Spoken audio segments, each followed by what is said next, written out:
J'espère qu'elle va sortir au prochain, au prochain wagon. Tu crains un peu là, tu regardes à gauche, à droite.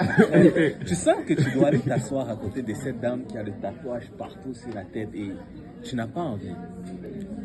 Et là, finalement, je ressens vraiment que le Seigneur me dit encore, va t'asseoir à côté de cette dame. Et finalement, je regarde la dame. Je m'approche, je la regarde, et là je m'assois. Quand tu t'assois, là elle est ici, là tu t'assois comme à l'extrémité, là c'est comme tu ne veux rien savoir.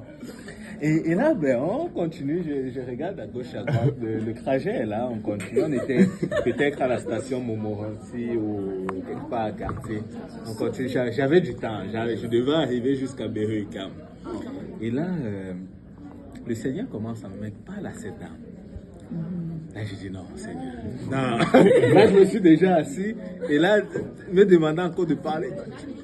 Là, tu commences à t'égiver. Tu es comme Seigneur, tu as vu comment elle est. Si elle me gifle maintenant.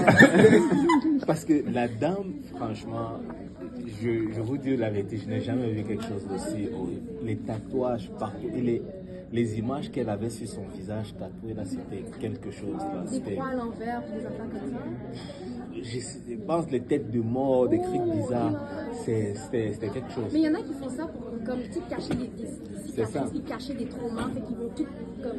C'est ça. Et là, qu'est-ce que je fais, c'est que tu vois le genre, tu dis, je ne veux pas parler à la dame, mais Seigneur, je veux faire quelque chose pour te faire plaisir. Je veux ouvrir ma Bible. J'avais ma Bible. Je prends ma Bible et je commence à lire.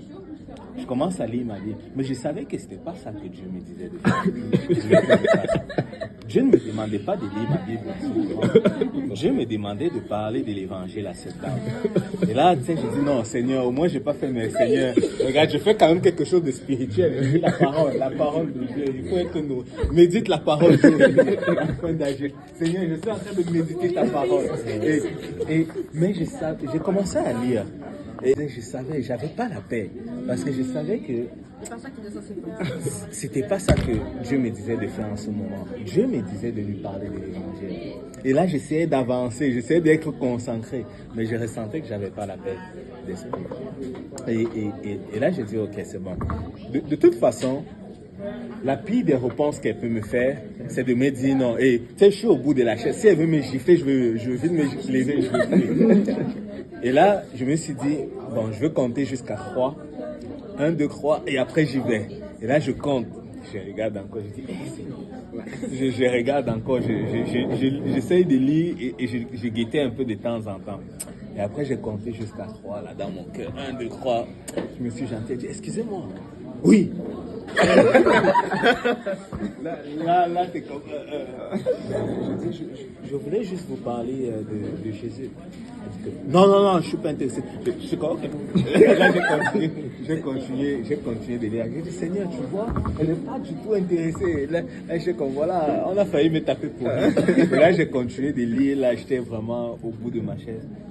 Mais pendant qu'on avançait dans le trajet, à un moment donné, elle m'arrête. Elle me dit, excusez-moi. Je m'excuse d'avoir réagi comme ça tantôt. Vous voudrez me parler de Jésus, hein? Je suis vraiment intéressé. Est-ce que vous pouvez? Je suis vraiment intéressé à savoir plus. Elle parlait en anglais. J'ai commencé à lui prêcher l'évangile. Et je lui ai donné la carte. Elle était vraiment touchée. Elle était comme moi, je vais venir. Je l'ai invitée au service anglophone. Elle a dit, oui, je vais venir à cette église. Juste des fois, les apparences sont trompeuses. Nous ne devons pas regarder aux préjugés. Nous devons regarder plus loin. En fait, Dieu, il aime ces personnes-là. Des fois, comme la sœur Noémie le disait tantôt, on les voit peut-être avec le visage tatoué partout, ou comme la sœur Angie, les cheveux verts, habillés en noir, comme gothique avant. Mais dans le fond, comme la sœur Angie le disait, elle cherchait Dieu. Elle cherchait Dieu. Jusque des fois, elle se disait, peut-être ce sont les hommes ou bien les dames qui vont pouvoir combler cet amour. Peut-être ce sont des choses matérielles, mais ils ne savent même pas que vraiment le seul qui peut combler ce vide, c'est Jésus.